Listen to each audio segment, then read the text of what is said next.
Hello friends, welcome back to our channel learn with me. बहुत दिनों बाद फिर से एक सीरीज़ स्टार्ट होने जा रहा है हमारा बीकॉम 6 सेमेस्टर का। ठीक है, तो आज हम लोग एफएसए का मतलब फिनेंशियल स्टेटमेंट एनालिसिस का एक चैप्टर कर रहे हैं। यहाँ से स्टार्ट होगा journey ratio analysis. Okay, so we all know about ratio analysis, हम लोग क्लास 12 में करे हैं।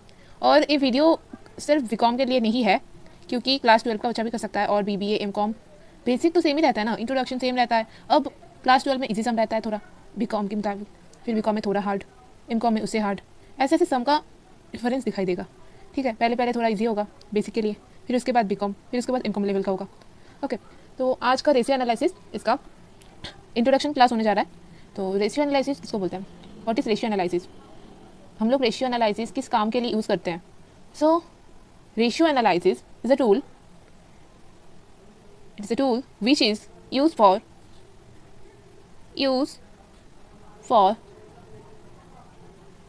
किस लिए यूज़ करते हैं, check company performance. Okay, check company performance, company की जो परफॉर्मेंस है इसे चेक करने के लिए यूज़ करते हैं। अगर सोचो, आज मैंने बताया जो XYZ कंपनी का जीपी रेशियो है 25%, जीपी रेशियो निकाला 25%, इसका मतलब क्या है, मतलब कुछ नहीं, मतलब इस साल जीपी XYZ कंपनी ने उसका ग्रॉस प्रॉफिट हुआ है 25%। 100 का अगर सेल किया तो 25 रुपीज़ प्रॉफिट हुआ है उसका। ठीक है, अब देखो ये हो गया हमारा सिंगल रेशियो। सिंगल रेशियो कब बोलते हैं हम लोग, जब कोई एक कंपनी के ऊपर निकाल रहे हैं, उसका रेशियो निकाल रहे हैं, तो सिंगल रेशियो होता है। But ratio analysis single ratio निकालने के लिए नहीं होता है, it is mainly use for comparison. तो कंपैरिजन किसके ऊपर, तो जो कोई एक इस कंपनी को लिया है ना, तो XYZ का पिछले मतलब प्रीवियस 5 ईयर्स का रिपोर्ट निकाल लेते हैं। प्रीवियस रिपोर्ट्स निकालो और उसके साथ कंपैरिजन करो। यहाँ पे है प्रीवियस रिपोर्ट और यहाँ पे है करंट। अब प्रीवियस ईयर में हुआ था हमारा ग्रॉस प्रॉफिट रेशियो आया था 30%, सोच लो, और यहाँ पे करंट में क्या है 25%। अब हुआ कंपैरिजन, तुमको क्या समझ में आया, जो प्रीवियस ईयर में तो थोड़ा ज़्यादा था इस ईयर के मुताबिक। तो ये देख के हम लोगों को मतलब एक डिसीजन ले सकते हैं ना, हम लोग एक डिसीजन ले सकते हैं, जो अगर प्रॉफिट कम आया तो क्या करें, कैसे प्रॉफिट को इंक्रीज कर सकते हैं। तो रेशियो एनालिसिस यहाँ पे हम लोगों को समझ में आया, जो रेशियो एनालिसिस क्या कर सकता है, डिसीजन लेने में हेल्प कर सकता है। ठीक है, और एक कंपैरिजन करने में हेल्प कर सकता है। अच्छा, यहाँ पे 2 कंपनी था, नहीं एक कंपनी था, उसकी प्रीवियस रिपोर्ट्स के साथ करंट रिपोर्ट्स को हम लोग कंपैरिजन किए थे। तो इसको हम लोग बोलेंगे inter firm comparison. Okay, next अगर सोचो ABC कंपनी, यहाँ पे दे दिया एक ABC कंपनी और MNO कंपनी। ठीक है, तुम्हारे सामने एक ABC कंपनी का शेयर रख दिया और MNO कंपनी का शेयर रख दिया। अब तुमको बोल दिया, जो तुम बोलो इन दोनों में से कौन सी कंपनी का शेयर तुम खरीदोगे। अरे भाई, नाम देख के ऐसे थोड़ी ना खरीद लेंगे, तुमको क्या देखना पड़ेगा, रिपोर्ट्स चेक करना पड़ेगा। You have to check their reports. फिर रिपोर्ट्स चेक करोगे, रिपोर्ट्स चेक कर सकते हो, उनका रेशियो चेक कर सकते हो, रेशियो चेक कर सकते हो। फिर तुम सब कुछ चेक करके कंपैरिजन कर सकते हो और कंपैरिजन करके एक डिसीजन ले सकते हो, एक डिसीजन ले सकते हो जो तुमको कौन सी कंपनी का शेयर खरीदना है। तो यहाँ पे हम लोगों ने 2 अलग अलग कंपनी लिया था।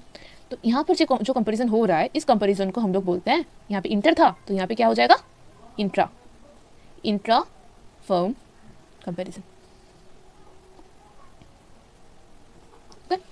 Intra firm comparison. नेक्स्ट, अब हम लोग पढ़ेंगे types, what are the types of ratio analysis. Okay, ratio का क्या क्या टाइप हो सकता है। यहाँ पर हम लोग 4 टाइप की रेशियो पढ़ेंगे, 4। Okay, first solvency ratio, profitability ratio,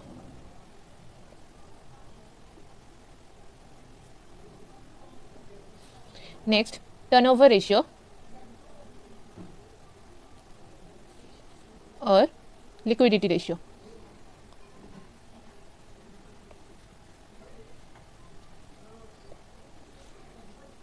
okay, solvency ratio, profitability ratio, turnover ratio, liquidity ratio, A B C D. अब इसका यूसेज भी जानेंगे। ये जो 4 कैटेगरी लिख दिया, इसका क्या क्या यूज़ होता है। तो सॉल्वेंसी रेशियो जो है वो यूज़ होता है, this ratio is use to no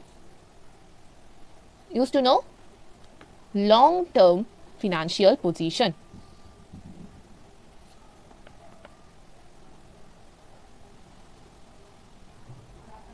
मतलब कोई भी कंपनी की बैलेंस शीट देख के आप सॉल्वेंसी रेशियो निकाल सकते हो, और इस रेशियो से आप क्या देख सकते हो, उस कंपनी का लॉन्ग टर्म फिनेंशियल पोजीशन कैसा है वो चेक कर सकते हो। ठीक है, next profitability ratio, it is use to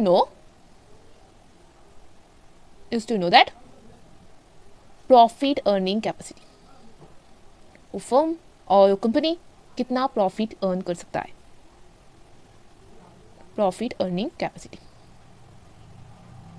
okay, next turnover ratio. Turnover ratio में क्या आएगा, it is use to know the efficiency of the debtor and working capital. लिखो, द efficiency of the debtor, working capital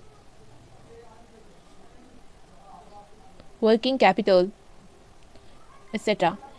efficiency देख सकते हैं debtor का, working capital का। किस लिए एफिशिएंसी क्या बताएगा हम लोगों को, how well they are use to generate sale. कैसे डेटर, वर्किंग कैपिटल, ये सबको यूज करके हम लोग हमारी सेल को जनरेट कर सकते हैं। हाँ, सेल को जनरेट कर सकते हैं, और जैसे जैसे सेल बढ़ेगा ऐसे ऐसे हमारा प्रॉफिट भी बढ़ेगा, है ना। Next liquidity ratio. Solvency ratio में क्या था, सॉल्वेंसी रेशियो बताता है कंपनी का लॉन्ग टर्म फाइनेंशियल पोजीशन, और लिक्विडिटी रेशियो बताता है कंपनी का short term financial position. Okay, I hope यहां तक क्लियर है। अब ये चारों कैटेगरी के अंदर बहुत सारा रेशियो आता है। जैसे सॉल्वेंसी रेशियो के अंदर आता है, तो सॉल्वेंसी रेशियो के अंदर हमारा आता है डेब्ट इक्विटी रेशियो,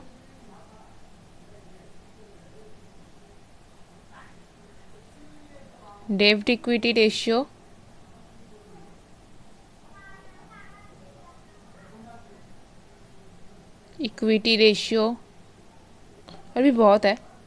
प्रॉफिटेबिलिटी के अंदर आता है GP means gross profit ratio, NP net profit ratio, OP operating profit ratio, then return on investment,